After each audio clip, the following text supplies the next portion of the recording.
The Scepter Revenant is out now on the Guild Wars 2 beta and has been pretty fun to play with.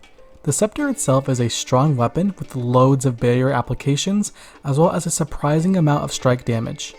While the Scepter isn't perfect, as we will discuss shortly, it will still find a place in many PvE and PvP builds. But before we get into that, in celebration of this beta event, I am doing a giveaway for a Path of Fire and Heart of Thorns expansion code.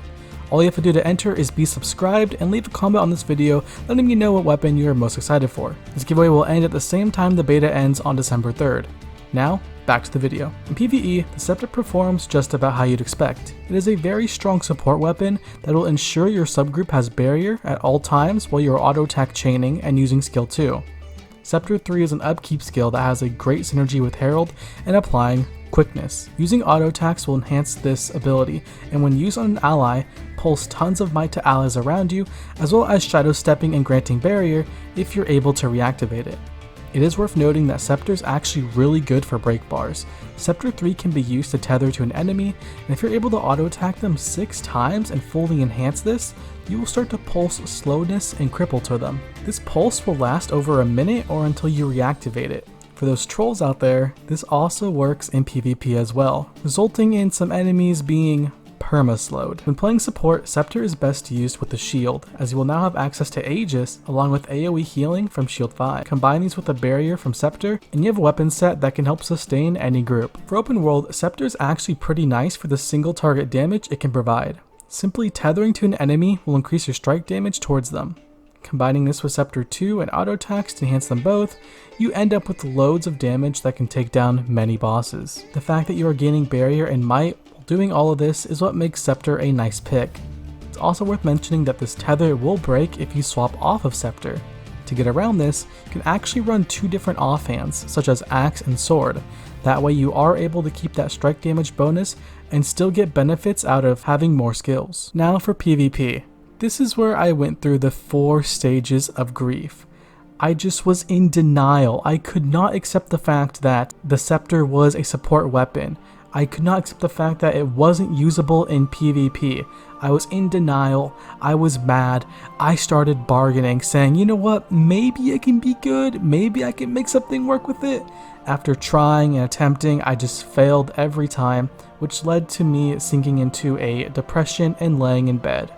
After a while, I did learn some acceptance, and I was able to realize, you know what, maybe this isn't a perfect DPS weapon, but by God, will I make it work. For us Rev mains, we've been yearning for a new weapon in PvP, we've been waiting for Scepter, and you know what, by Ritlock, I will make this work. And so I did. Once I got through this, the Scepter actually felt pretty good on Vindicator. It can deal good damage and provide a bit of support for your team, even as a DPS. When played with the Salvation trait line, you have a lot of barrier on yourself and are able to survive for quite a while. The reactivation on Scepter 3 makes for great combos, being able to pull enemies from 1200 yard range right into your other skills. Something I really enjoyed while using the Scepter was tethering to an enemy and landing my 6 auto attacks. Once I did this, it was pretty much a slow burn from there.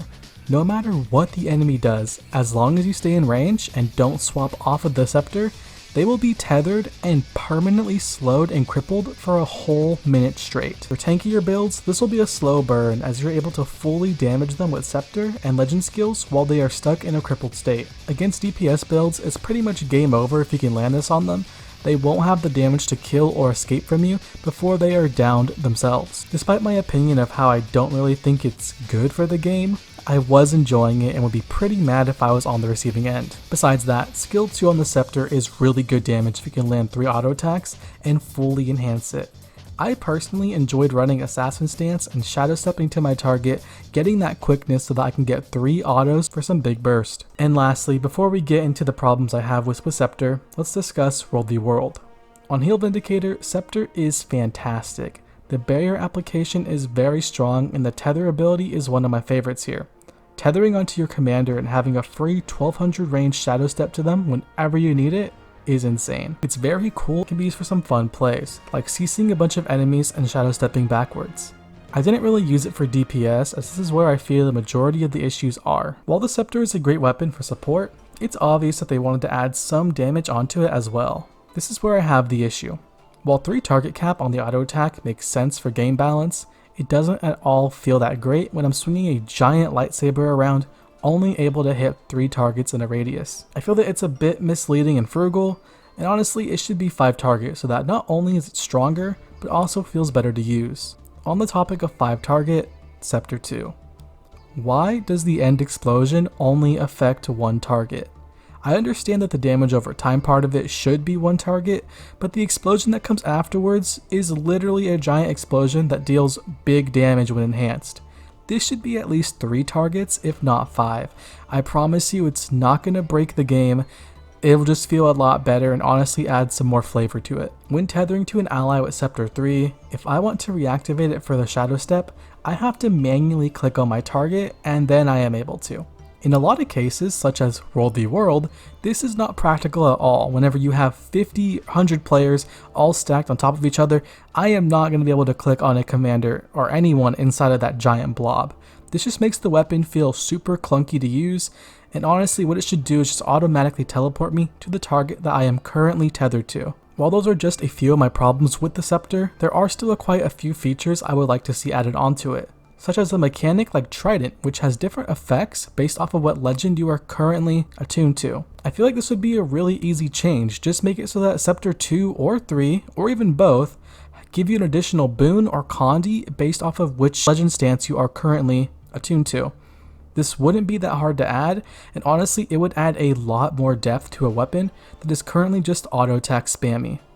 It would also make it a lot more fun, which should be the overall goal when designing these weapons and a game for that matter. That being said, let me know down below what you think of the Revenant Scepter. Are you enjoying it, and is there anything else you would change about it? For me personally, I'm really enjoying the Scepter on the Vindicator in PvP, seeing as how you just have so many damage modifiers on that spec, as well as the Scepter 3 ability and the Scepter 2 that does so much damage and grants you barrier when paired with the Salvation trait line.